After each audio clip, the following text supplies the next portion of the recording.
Hey, this is Mr. V, over here doing a book review today for The English Patient by Michael Ondaatje. Before I do my book review, I want you to know that I try to do a spoiler-free book review, so if you see me looking down, I just have notes to try not to give any spoilers away. So let's get into the book review for The English Patient.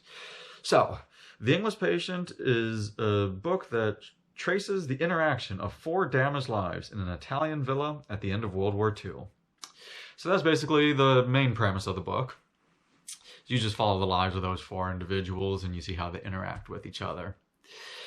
So, before I do my book review though, I want you to know I've never seen the movie, so I'm not comparing it at all. And that you heard it takes place at the end of World War II. This actually takes place in 1945.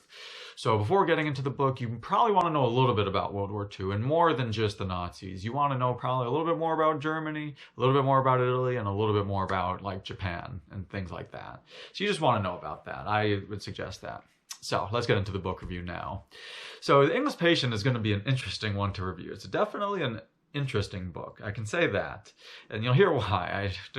It's an interesting book because it has an interesting beginning in that, you start the beginning and it's like there's a burn victim, there's nurses taking care of him, he's not saying where he's from and all things like that. And you do wonder like what's going on, who is this person, is he part of the enemies or what is he, who is he? And like how did he get burned, what happened, all that, there's a lot of wonder in the beginning. And then, in the beginning, also, a lot of nurses have to move on from this Italian villa. They move to a different area. Yet one nurse decides to stay back. And there again, you wonder, okay, why is this nurse staying back? What's going on? And, so there is a lot of wonder, which then, that is a lot of fun. It is fun when you wonder that. But I would say that this book overall takes a long time to really get interesting, with the exception of what I just explained to you in the first, half chapter. It takes a long time to get interesting, a long time. I would say like the last 25% of the book is probably like the best part of the book, whereas the first 75% really to me was not that good, and you'll hear why. But the last 25% was like where it starts to get a lot better, because I just felt this book was just way too slow. This book was very, very slow. And because of that, the slowness, I felt that there was just marginal character development. And I think character development is key in a book. Yet I felt this had marginal character development because you know how the characters act. You do know how those 4 characters act, but it is so slow and it just takes way too long to get to know how those characters act. So for some of them, it takes almost half the book. And I feel that because of that, I don't know if it was done intentionally, but it's because of that you're wondering okay, why is he doing this? And it's just too slow. And, it wasn't that there was no character development, as you do still feel sympathy for the characters, like the English patient, the burn victim, or some of the other characters. You do feel sympathy for them. So there is some character development. But I think if he had developed the characters a little better and a little faster, you would have felt a lot more sympathy, and that it would have been like a heart-wrenching book for some of these storylines. But I think it's because the development was lacking that, you didn't feel quite the same that you should have. And, like I say, some of the things I did not like, though, some of the things is I felt that it just had way too slow a start. The book was so slow, as I've already said many times, that yes, there is some wonder in the book. You do wonder things, but it's just so slow that it's you just want it to move on. You're like, okay, what's going to happen? And there are storylines. There's storylines in between. I don't want you to think there's no storylines. There's storylines in between, but I just felt that the storylines to me were very boring. Most of the storylines. There was 1 or 2 storylines, probably 1 storyline that I did enjoy. But I would say most of the storylines I found boring. And I think part of it was because it was slow. But for the most part, I just found most of them boring. And I think one thing that doesn't help is that he did not write this in chronological order. That you go back and forth. It jumps back and forth between memories and current day. And it's and current day would be 1945. And it's you keep jumping back and forth between memories.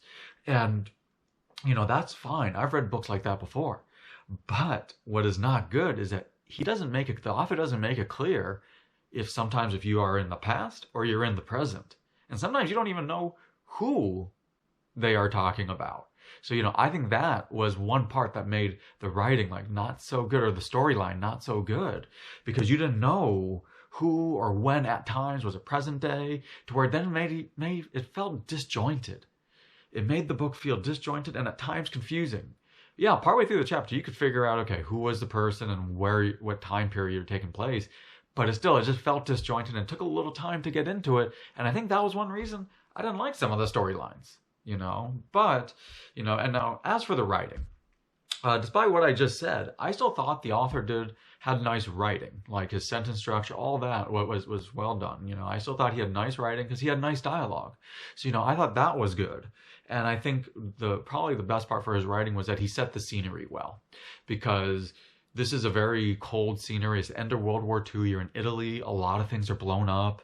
They're looking for other mines, things like that. And it's just a very scary time. So he sets the scenery very well. I'd say that was the best part. But overall, his writing style was good, but it was like nothing extraordinary. But it was still good. It was still good writing, like the way he did sentences and such. So, that was really good.